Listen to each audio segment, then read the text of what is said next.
अस्सलाम वालेकुम। जुल्फ़िकार अली भुट्टो पाकिस्तान का प्राइम मिनिस्टर भी बन गया, मार्शल लॉ एडमिनिस्ट्रेटर भी बन गया। पाकिस्तान के लोगों को सबसे ज़्यादा पसंद एक strong powerful leader, democratic leader के तौर पर उभर आया जुल्फ़िकार अली भुट्टो। लेकिन उनको भी 1977 में फांसी हो गई।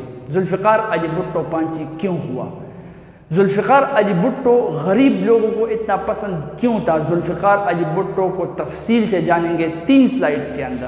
पहले स्लाइड में उसने जो रिफॉर्म्स की थी अपने इरा में, अपने दौर हुकूमत में उसने इस मुल्क के साथ जो किया था, जिस वजह से गरीब लोग उसको पसंद करते थे, वो पढ़ेंगे। दूसरा, आज भी मुल्क में जो कानून, जो आइन राइज है, 1973 का कॉन्स्टिट्यूशन, वो उसी ने बनाया था, उसके कुछ चीदा नुकात पढ़ेंगे। और आखिर में उसके साथ ऐसा क्या हुआ था जिसकी वजह से उसको फांसी लग गई, और उसकी हालत उस वक्त कैसे थी, और पाकिस्तान का ये अलमिया क्यों यहाँ पर ये चल रहा है आखिरी स्लाइड में। तो देखो, सबसे पहले जुल्फ़िकार अली भुट्टो चौंक के पावर में आ गया। यहिया खान के मार्शल लॉ लगाने के बाद मार्शल लॉ ख़त्म हुई, इलेक्शन हुआ, वहाँ पर शेख मुजीबुर रहमान जीत गए, यहाँ पर जुल्फ़िकार अली भुट्टो जीत गए। ये सारी कहानी हम पिछले एपिसोड में एक्सप्लेन कर चुके हैं, डिस्कस कर चुके हैं। तो यहाँ मगरबी पाकिस्तान में फिर जुल्फ़िकार अली भुट्टो प्राइम मिनिस्टर बन गया, मगरबी पाकिस्तान अलग पाकिस्तान बन गया, मशरक़ी पाकिस्तान बांग्लादेश बना था। तो यहाँ पर जो हुकूमत स्टार्ट हुई वो 20 दिसंबर 1971 में जुल्फ़िकार अली भुट्टो की हुकूमत स्टार्ट हुई। चीफ मार्शल लॉ एडमिनिस्ट्रेटर वो 20 अप्रैल 1972 को बन गया। अब देखो, सोशलिज्म, कैपिटलिज्म, कम्युनिज्म, इस पर तफसीली लेक्चर मेरा मौजूद है, वो आप देख सकते हो, सर्च कर सकते हो। Capitalism, socialism, communism by Tariq Pathan, तफसील से समझ में आ जाएगा। सरसरी सुन लो।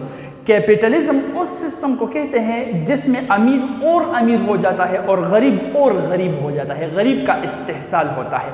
कैपिटलिज्म सरमायादाराना निज़ाम वो निज़ाम होता है जिसमें जिसके पास जितने पैसे हो उतने ही वो और कमा सकता है, और जो जितना गरीब हो वो उतना ही गरीब रहेगा। उसके पास चूँकि पैसे नहीं है तो मेहनत के बलबूते पर उसको पैसे नहीं मिल सकते। इसको कैपिटलिज्म कहते हैं। इसका बिल्कुल उलट कम्युनिज्म और सोशलिज्म है। इसमें थोड़ा सा फ़र्क है, ज़्यादा नहीं है।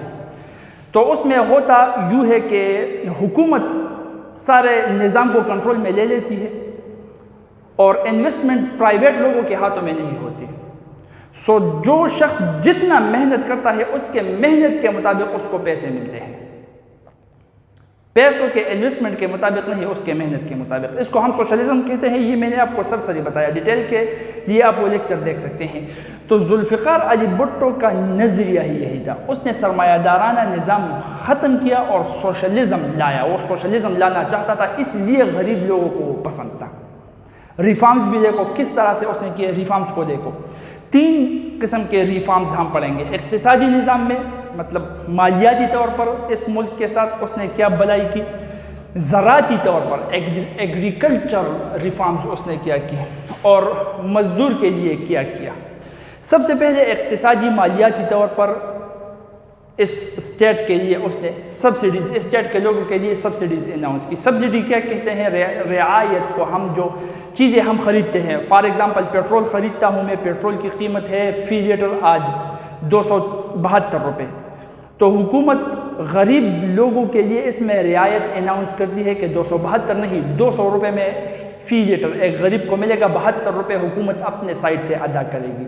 तो ये जो 72 रुपये रियायत मिल गया, इसको हम सब्सिडी कहते हैं। तो हर चीज़ में गरीबों के लिए सब्सिडी दे दी। ज़मींदारों के लिए तुखम, अच्छा तुखम, खाद, अच्छा खाद के बगैर तो ज़राअत अच्छी तरह से हो नहीं सकता। हमारे साइंस की जो लेक्चर है उसमें आप अच्छी तरह से जान चुके हो कि जो वो साइंटिस्ट था हाबर प्रोसेस का इन्वेंटर, अमोनिया जो जिसने बनाया था, आधी दुनिया बचाई ना उसने, तो वो फर्टिलाइज़र्स की वजह से। फर्टिलाइज़र इंतहाई ही अहम चीज़ है। जितना बेस्ट फर्टिलाइज़र, जिस मुल्क के पास जितना ज़्यादा और बेस्ट फर्टिलाइज़र हो, उतनी ही उसकी ज़राअत की जो फील्ड है वो अच्छी होगी और वो उतना ही आगे चला जाएगा। तो खाद दे दी ज़मींदारों को, ट्रैक्टर्स दे दी कि सहूलियात प्रोवाइड हो और अच्छा ज़री पैदावार हो जाए। जिस तरह अयूब खान ने की थी ना ज़री रिफॉर्म्स, और मुल्क एक ज़री मुल्क बन गया था, उसी तरह से ये करना चाहता था। स्केल्स की यूनिफॉर्मिटी लाई। अब सरकारी लोगों में ये नहीं होगा कि मैं 20 ग्रेड का ऑफिसर हूँ, 22 ग्रेड का हूँ, मूँचे घुमाओ और मशरूटिया करो, ये नहीं होगा।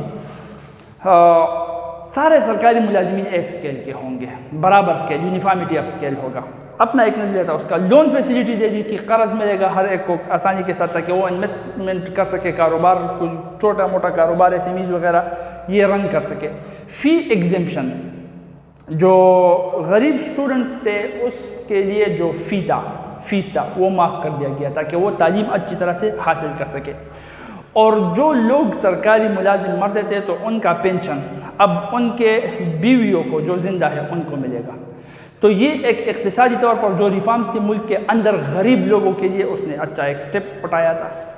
ज़री तौर पर उसने क्या किया, देखो अयूब खान ने क्या किया था कि जो नहरी ज़मीन थी तो एक शख्स नहरी ज़मीन 500 एकड़ से ज़्यादा नहीं रख सकता था। इसने किया कि 150 एकड़ से ज़्यादा नहीं रख सकते। 150 एकड़ से अगर ज़्यादा हो और ये ज़मीन नहरी ज़मीन है तो बाकी ज़मीन आपने हुकूमत के हवाले कर दी है। हुकूमत इसको ज़री पैदावार के लिए यूज़ करेगा, ज़री मफाद के लिए यूज़ करेगा और मुल्क को, स्टेट को और स्टेट के लोगों को तरक्की देगा, सहूलियतें प्रोवाइड करेगा। और अगर बारानी ज़मीन है तो 500 एकड़, अयूब खान ने 1000 एकड़ लिमिट रखा था, इसने आकर 500 एकड़ कर दिया लिमिट कि 500 एकड़ से ज़्यादा नहीं रख सकते आप ज़मीन। बहुत से स्टूडेंट्स के दिमाग में ये आता है कि ये नहरी ज़मीन का लिमिट कम और बारानी ज़मीन का लिमिट ज़्यादा क्यों होता है, तो इसको भी समझो। नहरी ज़मीन का लिमिट इसलिए हुकूमत कम रखता है कि नहरी ज़मीन पर नहरों का खर्चा होता है।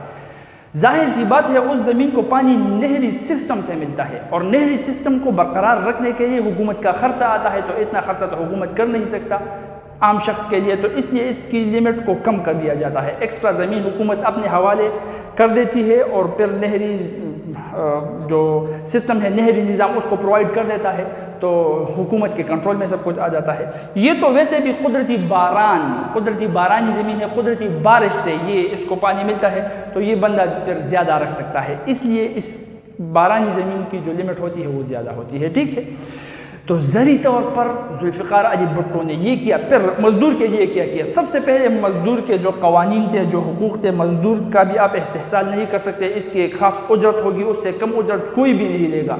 मिनिमम लिमिट होगा उजरत की, मज़दूर की, वो मिलेगा, उस पर ज़्यादा बोझ नहीं उठाया जाएगा। जिस तरह साउथ कोरिया में मौजूद है, कवानीन मौजूद है, वही सब कुछ मज़दूर के लिए इसने किए। अगर मज़दूर बहुत ज़्यादा बूढ़ा हो, मजदूरी नहीं कर सकता हो, तो उसके लिए भी पेंशन का कोई इंतज़ाम करना चाहिए ताकि वो अपने रोज़ी रोटी को, अपने बच्चे की रोज़ी रोटी को बरकरार रख सके। वो भी एक इसने एक रिफॉर्म की। और फिर अगर वो ज़ख्मी हो जाए तो उसका अजाला भी हुकूमत करेगा। मज़दूर ज़ख्मी हो जाए, छत से गिर गया, बैक में इंजरी आ गया, उसके पाँव में कोई इंजरी ज़ख़म आ गया और वो काम नहीं कर सकता, तो उसका अजाला हुकूमत करेगा, उसके ख़ानदान और उसके देखभाल की ज़िम्मेदारी हुकूमत के पास होगी। एक और काम किया, चूँकि सरमायादाराना निज़ाम को जुल्फ़िकार अली भुट्टो ख़त्म करना चाहता था, तो जो सरमायादार होते हैं उनके पास सनतें होते हैं, तो सनतों को, सारे सनतों को 1972 के ऑर्डिनेंस के तहत नेशनलाइज कर दिया गया कि सारे इंडस्ट्रीज़ हुकूमत के पास होंगे। हुकूमत ही इसके मालियाती निज़ाम को, इंडस्ट्रीज़ के मालियाती निज़ाम को कंट्रोल में ले लेगी और फिर उससे जो शख्स जितना मेहनत करता है उसको उसके मेहनत कंट्रीब्यूशन के मुताबिक मिलेगा। वो मैंने आपको कह दिया, आप मेरे कम्युनिज़म, कैपिटलिज़म और सोशलिज़म वाले लेक्चर को ज़रूर देखना, आपको सब कुछ क्लियर हो जाएगा। तो इंडस्ट्रीज़ को नेशनलाइज कर दिया गया। ये वो रिफॉर्म्स थी जिसकी वजह से गरीब लोग इस मुल्क में चूँकि बहुत ज़्यादा थे, तो ज़्यादा लोग जुल्फ़िकार अली भुट्टो को पसंद करते थे। इल्ला माशाल्लाह सिर्फ जो मालदार तरीन लोग थे, खान थे, खानिज़म जो था, खानिज़म चल रहा था ना उस वक्त, चौधराहट जो थी, वो सिर्फ जुल्फ़िकार अली भुट्टो को पसंद नहीं कर रही थी। बाकी फिर क्या किया, आइन बनाया 1973 में। चूँकि आइन तो पाकिस्तान का एक बार 1956 में बना था, 1962 में अयूब खान ने अपने लिए एक और बना दिया। अब वो भी ठीक नहीं था क्योंकि उसमें प्रेसिडेंशियल सिस्टम, सदारती निज़ाम चल रहा था। अयूब खान ने सारे पावर को अपने इख्तियार में लेने के लिए वो आइन में वो अमेंडमेंट्स की थी। तो अब एक और आइन इसने बनाया जिसमें जमहूरियत मौजूद हो और पार्लिमानी निज़ाम मौजूद हो। तो कॉन्स्टिट्यूशन ऑफ 1973 पार्लियामेंट्री सिस्टम होगा, नेशनल असम्बली होगी, सेनेट होगा, पार्लिमानी निज़ाम होगा। प्रेसिडेंशियल सिस्टम को हटा दिया। अब इसमें सारे इख्तियार प्राइम मिनिस्टर के पास होते हैं। ठीक है, यहाँ से कैबिनेट पहले बन जाता है, बाद में प्राइम मिनिस्टर और प्रेसिडेंट को सिलेक्ट किया जाता है। प्रेसिडेंशियल सिस्टम में पहले प्रेसिडेंट बन जाता है, वो अपना कैबिनेट खुद बनाता है। ये भी मेरा लेक्चर तफसील के साथ मौजूद है, आप देख सकते हो बाई कैमरल लेजिस्लेटिव होगा, 2 ईवानों पर मुश्तमिल हाउस होगा, ईवान ज़ीरी और ईवान बाला, वो तो अब मैंने बता दिया। प्रेसिडेंट और प्राइम मिनिस्टर खाम मुसलमान होंगे, गैर मुस्लिम प्राइम मिनिस्टर और प्रेसिडेंट नहीं बन सकता। डेमोक्रेटिक कॉन्स्टिट्यूशन होगी, जमहूरी आइन होगा, स्टेट रिलीजन भी होगा। अब स्टेट का रिलीजन भी होगा, सेकुलर स्टेट नहीं होगा। कौन सा रिलीजन होगा? इस्लाम होगा। जाहिर सी बात है, अक्सरियत थी मुस्लिम की, 98% मुसलमान थे। मुल्क का नाम इस्लामी जमहूरियत पाकिस्तान होगा। और अगर इस आइन में, ये मैंने कुछ सीधा नुकात बताए, बाकी आप डिटेल के साथ इसको देख सकते हो। हम भी एक लेक्चर इस पे रिकॉर्ड कर देंगे, डिस्कस कर देंगे 1973 के आइन को। जो तरमीम करना चाहे इस 1973 के आइन में, तो तरमीम के लिए 2/3 मेजॉरिटी होनी चाहिए। अगर 2/3 मेजॉरिटी राज़ी हो, 3 हिस्सों में 2 हिस्से लोग राज़ी हो इस तरमीम के लिए, तब हो सकता है। अगर राज़ी ना हो तो तरमीम भी फिर इस आइन में नहीं हो सकती। तो ये एक पॉइंट छोड़ दिया। अगर कोई भी पॉइंट लोगों को पसंद ना आए और मेजॉरिटी में लोग चाहते हैं कि इसको चेंज करना चाहते हैं, तो चेंज कर सकते हैं, ठीक है। और ये होना भी चाहिए। क्यों होना चाहिए? क्योंकि ये आसमानी सहीफ़ा तो नहीं है जिसमें हम चेंज नहीं कर सकते। तो एक अच्छा पॉइंट। अच्छा, अब क्या हुआ? जुल्फ़िकार अली भुट्टो का सबसे बड़ा कारनामा, OIC जितने भी इस्लामी ममालिक थे उन सबको जमा कर दिया, और जमा करना ही था, क्योंकि अमेरिका के साथ जुल्फ़िकार अली भुट्टो के ताल्लुकात ख़राब हो रहे थे। अब ताल्लुकात ख़राब हो रहे थे तो वो तो अब इसके पाँव पर कुल्हाड़ी मारेगा, और पाकिस्तान भी कमज़ोर हो जाएगा अमेरिका के बगैर, क्योंकि वो आते ही अपने फ़ॉरेन पॉलिसी के साथ पाकिस्तान अमेरिका के साथ अच्छे ताल्लुकात के बिना पर मजबूत हो गया था। अब ताल्लुकात ख़राब हो रहे हैं तो क्या करेंगे? अब ख़ुद को मजबूत किस तरह से करेंगे? तो जुल्फ़िकार अली भुट्टो ने सोचा, क्योंकि हम तमाम मुसलमान हैं, मुसलमान तमाम भाई हैं, तो ऐसा करते हैं कि तमाम मुसलमान मुल्क कर एक इत्तेहाद बनाते हैं। 57 इस्लामी ममालिक है, उस इत्तेहाद से हम सारे मजबूत हो जाएंगे। तो उसने एक ये प्लेटफॉर्म बनाया, OIC, organisation of Islamic countries. अच्छा कंट्रीब्यूशन था उसका। और फिर क्या किया? ख़ुद को मजबूत करने के लिए अब्दुल कदीर ख़ान का सहारा उठाकर एटम बम बनाने की कोशिश की। वो मशहूर जुमला आपको याद होगा कि गैस खाएंगे लेकिन एटम बम बनाएंगे। तो भी जुल्फ़िकार अली भुट्टो का सबसे बड़ा स्टेप था। फिर क्या हुआ?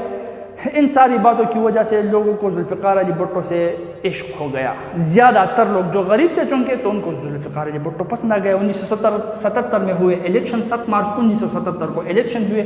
जुल्फ़िकार अली भुट्टो के ख़िलाफ़ जो अपोजिशन थी वो इकट्ठी थी, PNA, जिस तरह से आजकल PDM है उस तरह से PNA थी।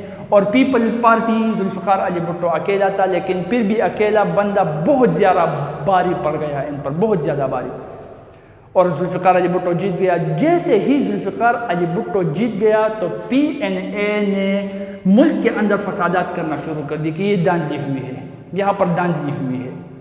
और एक जगह पर सड़क ब्लॉक हो गई, तो दूसरी जगह पर आग जल रही है, तो मुख्तलिफ इमारतों पर हमले हो रहे हैं, तोड़ फोड़ हो रहा है, मुल्क में फसादात मच गए कि ये जुल्फ़िकार अली भुट्टो ने धांधली करवाई है। तो इसको मद्देनज़र रखते हुए जनरल ज़ियाउल हक़, आप खुद समझ रहे हो कि किस तरह से ये सिस्टम चला आ रहा है। ये सच में ये खुद कर रहे थे या इसके पीछे कोई था, वो आप खुद सोचो। तो जब कुछ दिनों फसाद चल गया, धांधली के ख़िलाफ़ एहतजाज हुए, जनरल ज़ियाउल हक़ आ गया, जुल्फ़िकार अली भुट्टो को भी हटा दिया, उनको भी हटा दिया, और मार्शल लॉ नाफिज़ किया। 5 जुलाई 1970 को पाकिस्तान की तीसरी मार्शल लॉ नाफिज़ हो गई। मार्शल लॉ नाफिज करने वाले का नाम जनरल ज़ियाउल हक़, चीफ ऑफ आर्मी स्टाफ था। फिर क्या हुआ? फिर जुल्फ़िकार अली भुट्टो को फांसी हो गई। किस तरह से हुआ? यूँ कि मोहम्मद अहमद कसूरी, जो मोहम्मद रज़ा कसूरी है इसके वालिद साहब, ये गाड़ी में जा रहे थे, इन पर किसी ने फायर कर दी, तो इनका मर्डर हो गया। अब जब इनका मर्डर हो गया तो मोहम्मद रज़ा कसूरी ने ये इल्ज़ाम जुल्फ़िकार अली भुट्टो पर लगा दिया कि जुल्फ़िकार अली भुट्टो ये करने वाला है, ये सब कुछ। अब जुल्फ़िकार अली भुट्टो पर ये केस लग गया, तो जुल्फ़िकार अली भुट्टो को पुलिस ने अरेस्ट किया, हवालात में डाल दिया। जब हवालात में डाल दिया तो एक जज ने उसकी जो फैसला, जो जज था उसने जो फैसला सुनाया, उसके तहत उसकी ज़मानत हो गई। तो एक हफ्ते के अंदर जुल्फ़िकार अली भुट्टो ज़मानत के बुनियाद पर वापस बाहर आ गए। जैसे ही वापस बाहर आ गए, जिस जज ने ये फैसला सुनाया था उस जज को रुखसत कर दिया गया। 5 रुकनी बेंच ने, 5 जजेस ने और 5 जजेस ने बैठकर फिर से फैसला सुनाया, जुल्फ़िकार अली भुट्टो को फिर से अरेस्ट किया और उस फैसले में जो सज़ा सुनाई वो सज़ा फांसी की सज़ा थी कि अब इसको फांसी मिलेगी। अब जब ये फांसी की सज़ा सुना दी तो जो अवाम थे इन्होंने ये फैसला चैलेंज किया सुप्रीम कोर्ट में। सुप्रीम कोर्ट में फिर 7 रुकनी जज एक बेंच था, उसमें एक रिटायर हो गया, एक बीमार हो गया, 5 जजेस रह गए। 5 के 5 जजेस ने फिर फैसला सुना दिया कि हाँ फांसी की सज़ा ठीक है। और PNA जितने भी जुमात के लीडर थे सब इस पर एग्री थे कि हाँ जुल्फ़िकार अली भुट्टो को फांसी होनी चाहिए, उसके काबिल है क्योंकि उसने मर्डर किया है, उसने और भी बहुत से गलत काम किए हैं। अब जब ये हुआ तो फांसी की सज़ा सुनाने के लिए कानून ये है कि 7 दिन पहले आपने कहना है, जिसको फांसी लगनी है उसको कहना है।